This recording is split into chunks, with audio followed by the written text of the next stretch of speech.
Welcome to Present Poetry, a reading podcast with your host, Erin Crittenden.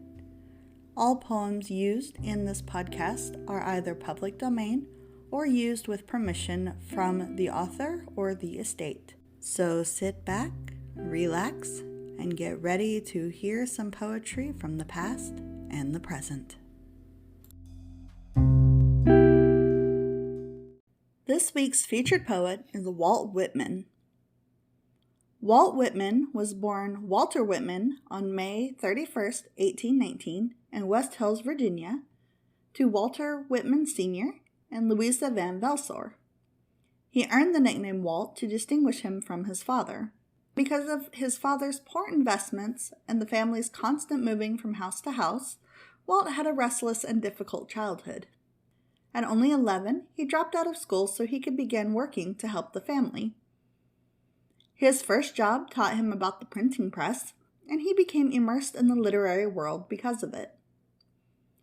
Many years later, at 36, Walt spent his hard-earned money and printed Leaves of Grass, his first and most notable collection of poetry that was inspired by his travels across America, as well as his admiration for Ralph Waldo Emerson. Emerson himself called Leaves of Grass the most extraordinary piece of wit and wisdom that America has yet contributed. Despite that, Walt received little public acclaim for his poems due to his openness about sex, his self-presentation as a rough working man, and his penchant for writing outside the established poetic styles of his peers. However, he was favorably received in England, where he was celebrated by the likes of Dante, Gabriel, Rossetti, and Algernon, Swinburne. During the Civil War, around 1865, Walt published a book called Drum Taps, which was a sequence of poems about the war and is commonly regarded as the finest war poetry written by an American. He also penned a Civil War autobiography called Memoranda During the War, but couldn't find anyone to publish it until 1876. Unfortunately, Walt suffered a paralytic stroke that left him bedbound in 1873 and was forced to move in with his brother, who owned a home in Camden, New Jersey. He lived there until 1883, when he bought his own house and was taken care of by his tenants. Walt Whitman died on March 26, 1892, at the age of 73. Before he did, he prepared one last edition of Leaves of Grass, a version that was nicknamed the Deathbed Edition, and finally declared it complete with the words, "Leaves of Grass at last complete. After 33 years of hackling at it, all times and moods of my life, fair weather and foul, all parts of the land, and peace and war, young and old." Walt is buried at the Harley Cemetery in Camden, and his home is now on display as the Walt Whitman House and Museum.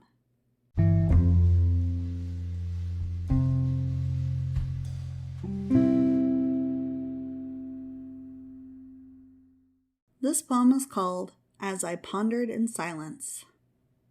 As I pondered in silence, returning upon my poems, considering, lingering long, a phantom arose before me with distrustful aspect, terrible in beauty, age, and power, the genius of poets of old lands, as to me directing like a flame its eyes, with finger pointing to many immortal songs, and menacing voice.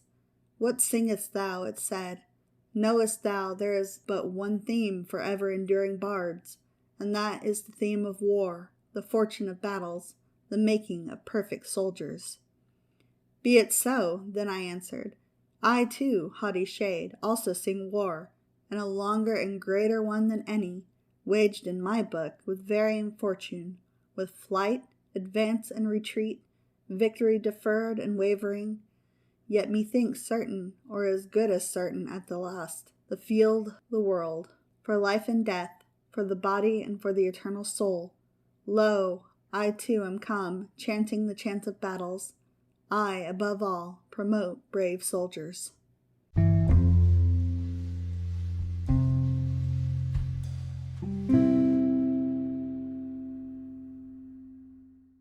This poem is titled Poets to Come. Poets to come!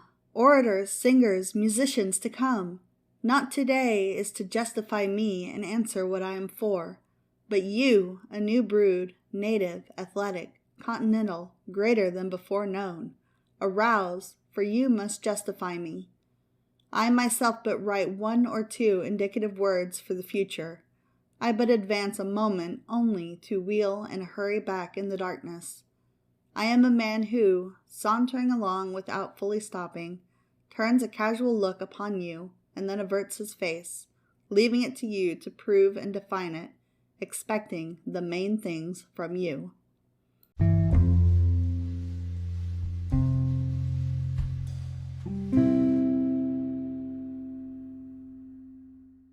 This poem is called Of the Terrible Doubt of Appearances. Of the terrible doubt of appearances, of the uncertainty, after all, that we may be deluded, that maybe reliance and hope are but speculations after all, that maybe identity beyond the grave is a beautiful fable only.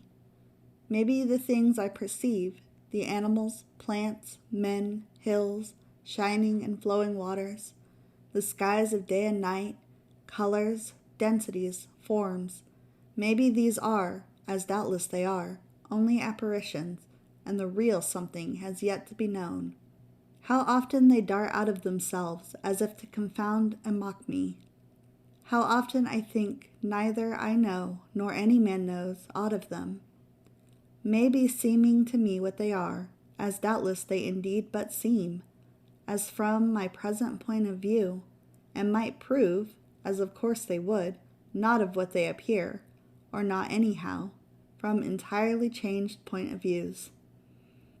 To me these and the likes of these are curiously answered by my lovers, my dear friends, when he whom I love travels with me, or sits a long while holding me by the hand, when the subtle air, the impalpable, the sense that words and reason hold not, surround us and pervade us, then I am charged with untold and untellable wisdom.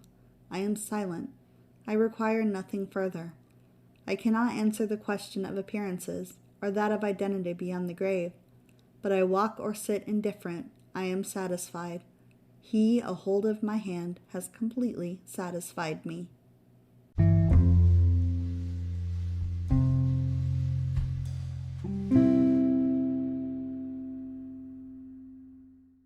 This poem is called Gods. Lover divine and perfect comrade, waiting, content, invisible yet but certain, be thou my God. Thou, the ideal man, fair, able, beautiful, content, and loving, complete in body and dilate in spirit, be thou my God. O death, for life has served its turn, opener and usher to the heavenly mansion, be thou my God. Aught of mightiest, best I see, conceive, or know, to break the stagnant tie, thee to free, O soul, be thou my God. All great ideas, the race's aspirations, all heroisms, deeds of rapt enthusiasts, be ye my gods. Or time and space, or shape of earth divine and wondrous, or some fair shape I viewing worship, or lustrous orb of sun or star by night, be ye my gods.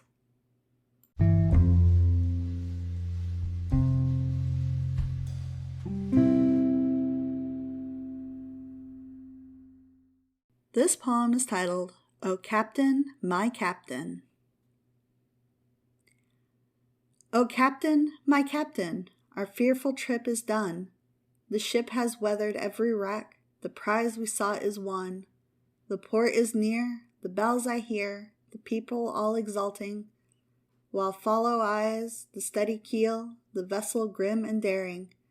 But O heart, heart, heart, O the bleeding drops of red, where on the deck my captain lies, fallen, cold, and dead. O Captain, my Captain, rise up and hear the bells. Rise up, for you the flag is flung, for you the bugle trills, for you the banquets and ribboned wreaths, for you the shores a crowding, for you they call, the swaying mass, their eager faces turning. Here, Captain, dear father, this arm beneath your head? It is some dream that on the deck you've fallen cold and dead. My captain does not answer, his lips are pale and still. My father does not feel my arm, he has no pulse nor will. The ship is anchored safe and sound, its voyage closed and done. From fearful trip the vicar ship comes in with objects won. Exult, O shores, and ring a bells, but I with mournful tread walk the deck, my captain lies, fallen, cold, and dead.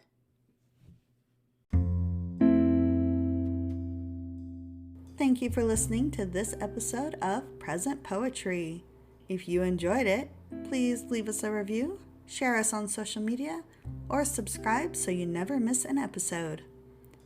If you would like to learn more about the featured poet, or you would like your work featured on the podcast, please check out the links in the show notes. Thank you again for listening, and I hope you all have a wonderful day. Bye-bye.